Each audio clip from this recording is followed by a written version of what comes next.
ভারতের লোকসভা নির্বাচনের দ্বিতীয় ধাপের ভোট গ্রহণ শুরু হয়েছে। স্থানীয় সময় সকাল 7টায় শুরু হয় ভোটাভুটি, যা চলবে বিকেল 5টা পর্যন্ত।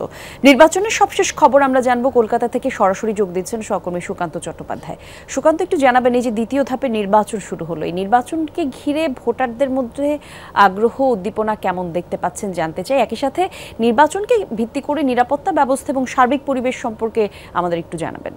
সিলন ফ্যামিলি ব্লেন্ডের কড়ালিকার আর সতেজ সাদের পারফেক্ট ব্লেন্ডে স্বপ্নেরা মেলুক টানা। প্রথমেই বলি যে উত্তরবঙ্গ এবং দক্ষিণবঙ্গে তীব্র দাবদাহ চলছে, তার মধ্যে এই নির্বাচন এবং সকাল 9টা পর্যন্ত এখনো পর্যন্ত ভোট পড়েছে গড়ে 15.61%, অর্থাৎ দার্জিলিংয়ে 15.74, রায়গঞ্জে 16.46 এবং বালুরঘাটে 14.74% ভোট পড়েছে।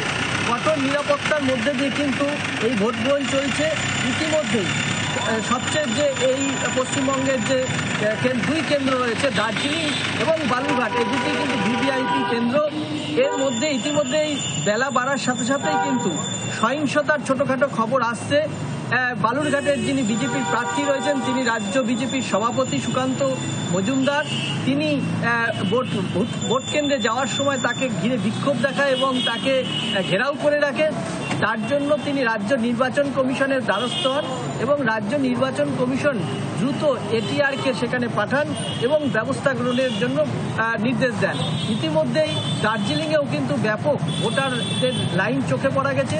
সবথেকে উল্লেখযোগ্য বিষয়, দ্বিতীয় দফায় এই ভোটে মহিলাদের এবং নতুন ভোটারদের অংশগ্রহণ কিন্তু সবচেয়ে চোখে পড়ার মতো।